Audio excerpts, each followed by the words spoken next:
Fait que tout ce que l'ICA a dit, je le répéterai pas, mais le contrôle des frontières, c'est la priorité. Suite à l'entente du PTP qui vient d'être signée, là, les trois éléments qu'on se fait souvent dire qu'on respecte les trois piliers de la gestion de l'offre.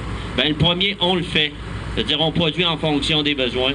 Le deuxième, c'est les contrôles des frontières.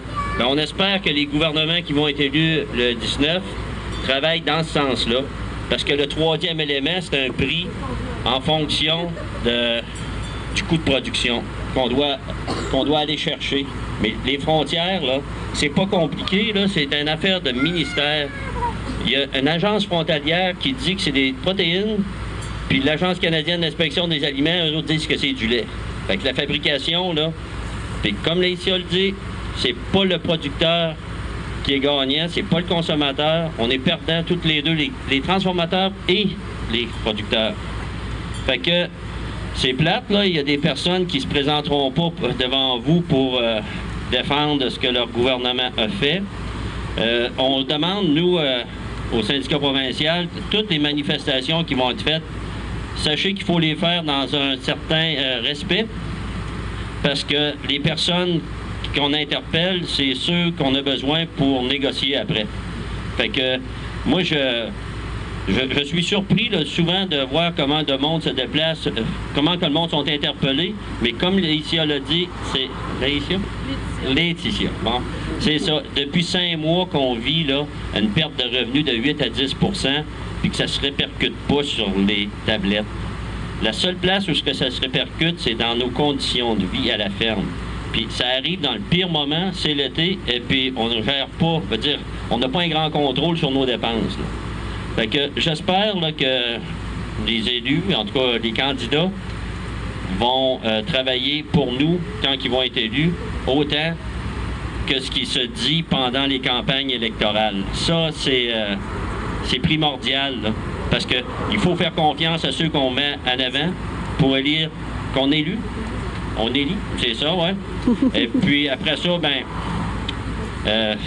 il faudrait que cette confiance-là qu'on met en vous soit retournée. C'est tout. Oui, mais tout d'abord, merci d'être là. Je pense que c'est important qu'on reste unis dans cette lutte-là. Il faut qu'on gagne. Il faut qu'on ait un maintien intégral de la gestion de l'offre. Il faut qu'on maintienne vos conditions de travail. Il faut qu'on maintienne vos revenus. C'est essentiel. On fait tous partie de la même société. Et comme vous l'avez dit si bien la semaine passée, pas de nourriture sans agriculture. Vous faites la production, nous, on mange votre production. Mais on a tous besoin les uns des autres. Et il faut s'assurer que vous ayez des revenus adéquats, suffisants pour avoir un niveau de vie correct, puis être capable de vivre de vos productions. Et il faut continuer à se battre, et on va tous être ensemble dans ce combat-là. Et il faut tous continuer ensemble. Donc, ensemble, on va vaincre. On va avec M. du Bloc québécois. Bonjour à tous. Alors moi, c'est un sujet qui me tient à cœur parce que mon grand-père avait une ferme, mon oncle a une ferme aussi à Saint-Narcisse. Alors, votre réalité, je la connais très bien. Il faut savoir que le chef du CEP en 2005, M. Duceppe avait, au Parlement du Canada, protégé la gestion de l'offre intégralement par un projet de loi. Donc, quand on a la balance du pouvoir, le Bloc québécois défend les intérêts des Québécois à Ottawa. Alors ça, c'est bon de vous savoir, dans notre histoire, on a fait des gains pour vous. Et M. Duceppe, aujourd'hui, au débat des chefs, il faut savoir, a été le premier encore à dénoncer la situation. Donc, faites confiance au Bloc. Soyez assurés qu'on va vous défendre parce que la voix du Québec est très forte à Ottawa. On doit revenir à Ottawa pour vous protéger et vous écouter. Mais présentement, il faut faire encore plus de bruit. Puis on vous entend pas assez encore. On le voit dans les régions. Les médias ne couvrent pas assez. Mais je vais vous encourager à continuer parce que c'est un enjeu majeur. C'est un enjeu économique. Ce sont des vies, des villages. Puis c'est ce qu'on voit aujourd'hui. Le Bloc va être présent pour vous défendre le 19 octobre. Notre histoire, notre historique le prouve. On a été les premiers à vous protéger. Faites-nous confiance pour voter pour le Bloc le 19. Je vais être présent pour vous entendre. Je connais votre histoire. Ça me touche personnellement parce que dans mes racines, j'étais fermier. Donc, je m'aperçois que c'est un sujet qui nous tient tous ensemble unis. Merci. Le monsieur, c'est Claude Boucher. Moi, je suis de Saint-Antoine-de-Thiers. Écoutez, ce qu'il y a de beau avec la démocratie, là, c'est que à tous les 4 ans, on a un choix à faire. On a un choix important à faire. Là, vous avez un choix. Vous avez un gouvernement qui est là depuis 10 ans. Le premier gouvernement dans l'histoire du Canada à avoir ouvert des brèches dans la gestion de l'offre. Moi, j'ai déjà négocié au Mexique l'accord de libre-échange et je peux vous dire que les Américains ont toujours fait des pressions pour ouvrir la gestion de l'offre.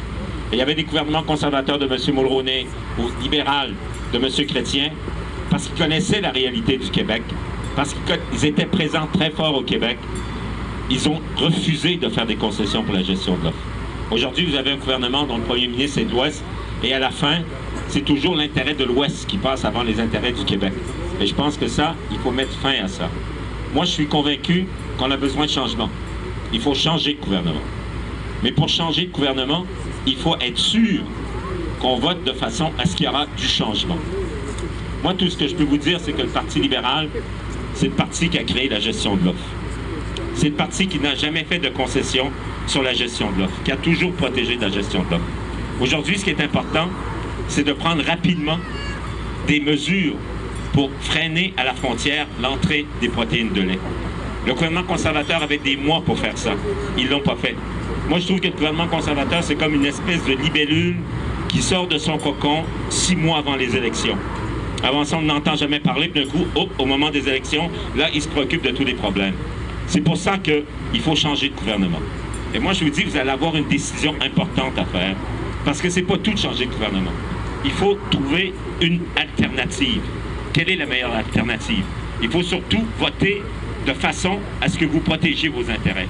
Moi, je vous dis une chose, le Parti libéral est la meilleure alternative. Pourquoi la meilleure alternative? Parce qu'aujourd'hui, le Parti libéral, partout au Canada, est en croissance. Le Parti libéral qui a commencé à 20, on est rendu à 30 %. Aujourd'hui, c'est une lutte entre le Parti conservateur et le Parti libéral. Et le Québec va devoir choisir. C'est vous qui allez choisir. Vous allez vivre aussi avec les conséquences de votre décision. Mais moi, je vous dis une chose, un gouvernement libéral va protéger les intérêts des agriculteurs comme on l'a toujours fait. Regardez, on n'a jamais fait de concession. En plus, on a une tradition importante au Québec. Et moi, je pense qu'il faut renouer avec cette tradition-là. Et aujourd'hui, quand on regarde, il n'y a pas beaucoup d'alternatives. Et moi, je dis aux gens, écoutez, votez de manière stratégique. Moi, je suis rentré en politique parce que je trouvais que le gouvernement conservateur ne répond pas à ma vision du Canada, ne répond pas à ce que moi, je veux que l'on soit et aux valeurs québécoises. C'est pour ça que je me suis lancé. Mais en même temps, le plus important, c'est de battre M. Harper. Alors, c'est à vous à décider quel est le meilleur véhicule pour battre M. Harper. Moi, je vous dis une chose, c'est le Parti libéral. Mais vous avez le choix. Vous verrez. Donnez-vous encore du temps, mais vous allez voir que plus les élections approchent, il y aura une seule option pour remplacer M. Harper, et ce sera un gouvernement libéral. Et je...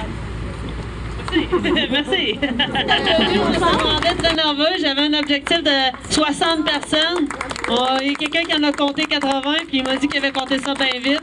Je suis super contente. Je vous remercie de vous être déplacés. C'est les deux groupes relèves, la Bière Nord, la Bière Sud.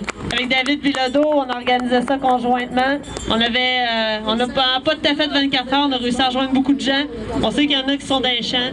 Puis ils nous ont dit qu'ils pensaient faire à nous autres. Fait que je vous remercie.